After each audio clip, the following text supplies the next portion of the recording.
ఆవిడని అడిగి మరిన్ని వివరాలు తెలుసుకునే ప్రయత్నం చేద్దాం. మేడం చెప్పండి, అంటే ఉమెన్ కమిషన్ చైర్మన్‌కి వచ్చి ఇప్పుడు మీరు కంప్లెయింట్ ఇవ్వడం జరిగింది. సో, కమిషన్ చైర్మన్ కూడా లేకపోవడంతోటి సెక్రటరీకి ఇవ్వడం జరిగింది. ఇప్పటి వరకు ఎన్ని కంప్లెయింట్స్ ఇచ్చారు?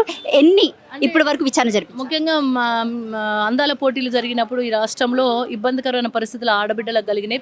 పరాయి రాష్ట్రం నుండి దేశం నుండి వచ్చిండ్రు. వాళ్ళకు కూడా న్యాయం జరిగిపోతే బాగుండదని అప్పుడు ఒక రిక్వెస్ట్ ఇవ్వడం జరిగింది, ఒక పిటిషన్ ఇవ్వడం జరిగింది. ఈరోజు కూడా ఒక పిటిషన్ ఇవ్వడం జరిగింది. దాని మీద కూడా ఎటువంటి యాక్షన్ అయితే ఇదివరకు తీసుకోలేదు. కమిటీ వేస్తామన్నారు, కమిటీ వేయలేదు, యాక్షన్ లేదు. ఈ రోజైతే మరి పత్రికలో వచ్చిన ప్రచురణలు కరెక్టా కాదా మరి ఎంక్వైరీ చేయండి అని చెప్పి ఈరోజు కూడా పిటిషన్ ఇవ్వడం జరిగింది. మహిళా అధికారులను ఇంటికి సమీక్షల కోసం ఇంటికి పిలవడం వల్ల వాళ్ళు ఇబ్బంది పడుతూ ఉన్నారు. ఆ ఇబ్బంది రాకుండా ఉండాలి. ఎవరికైనా మంచి పద్ధతి కాదు. మరి పత్రికలలో వచ్చినప్పుడు ప్రభుత్వమే యాక్షన్ తీసుకోవాలి, ప్రభుత్వమే అడగాలి, మంత్రులను అడగాలి, పత్రికలను అడగాలి. కానీ ఏది చేయట్లేదు. దానికి మేము మహిళా కమిషన్ దగ్గరికి వచ్చి సుమోటోగా నన్ను స్వీకరించండి, అయితే మంత్రుల మీద యాక్షన్ తీసుకో, నిజమైతే నిజం కాకపోతే మరి పత్రికలు ఎందుకు వచ్చిందో కూడా గమనించుకోవాల్సిన అవసరం ఉంటుంది. దాని మీద ఎంక్వైరీ చేయమని చెప్పేసి మేము మహిళా కమిషన్ కోరడం జరిగింది. ఎలాంటి ఆధారాలు లేకుండా ఒక పేపర్ క్లిప్పింగ్ పట్టుకొని మీరు అసలు ఎలా కంప్లైంట్ ఇస్తారు? మేము ఆధారమా నిరాధారమా కాదండి, ఆ పేపర్లో వచ్చింది ఆ విధంగా రావడం చాలామంది చదువుతారు. చదవడం వల్ల అందరికీ నిజమే కాదా అనే అనుమానం వస్తుంటుంది. మరి ఇప్పుడు మేము తేల్చమంటున్నాం. ఒకవేళ నిజమే అయితే యాక్షన్ తీసుకోండి, నిజం కాకపోతే పత్రికలు ఎందుకు వచ్చిందో అడగండి.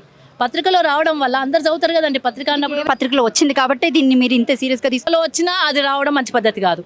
మహిళా అధికారులను ఇంటికి పిలిచి సమీక్షలు చేస్తున్నారని రావడం వల్ల అది ఏ పత్రికలో వచ్చినా ఆక్షేపణీయమే, మంచి పద్ధతి కాదు. ఒకవేళ వచ్చిందంటో దానిలో ఆధారం ఉంటే, వాళ్ళకి వచ్చింటే మంత్రుల మీద యాక్షన్ తీసుకోండి. డే 1 నుంచి అంటే తెలంగాణ రాష్ట్రంలో కాంగ్రెస్ ప్రభుత్వం ఏర్పడిన దగ్గర నుంచి ఇప్పటి వరకు కూడా మహిళలకి పెద్దపీట వేస్తున్నామని చెప్పుకుంటూనే మహిళల్ని కించపరచడాన్ని మీరు అసలు ఏ రకంగా చూస్తారు? చాలా ఇబ్బందికరమైన పరిస్థితులు ఉన్నాయి మహిళలకు. ఎందుకంటే ఎక్కడ కూడా గౌరవించబడతలేదు. మహిళలకు గౌరవించాలి, మాకేదో పూజించాల్సిన అవసరం లేదు, దేవతలకు పూజించాల్సిన అవసరం లేదు, మహిళలను గౌరవించమని కోరుకుంటా ఉన్నాం.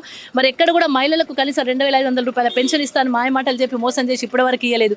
కేసీఆర్ కిట్టు బంద్ అయింది. కళ్యాణ లక్ష్మికి తులం బంగారం అన్నారండి, తులం బంగారం ఇవ్వలేదు. బస్సులని ఫ్రీ బస్సులు పెట్టి బస్సులు తక్కువ చేయడం వల్ల మహిళలకు బస్సులు సరిపోక వాళ్ళు ఇబ్బంది పడుతూ ఉంటే దాన్ని కూడా అంటే అగౌరవపరిచే విధంగానే ఉంది. మహిళలు బస్సుల కోసం నిలబడితే ఆపే పరిస్థితి కనబడతలేదు.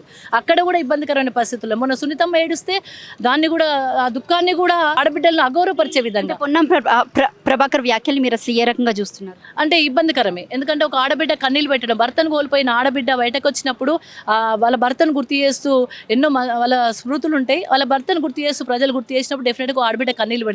ఆ కన్నీళ్ళని చులకన చేయడం అనేది ఆడబిడ్డలు చులకన చేయడమే. ఆడబిడ్డల ఆవేదన గుర్తిస్తలేరు అన్నట్టు, ఆడబిడ్డల కష్టాలు వీళ్ళకి తెలియదు అన్నట్టే, ఆడబిడ్డల యొక్క మనోవేదన వీళ్ళకి తెలియదు అన్నట్టే. అందుకే దాన్ని కూడా వాళ్ళు తప్పుపట్టే ప్రయత్నం చేస్తూ ఉన్నారు. కాబట్టి మా ఆడబిడ్డలు గౌరవించబడతలేరని చెప్తా ఉన్నాం.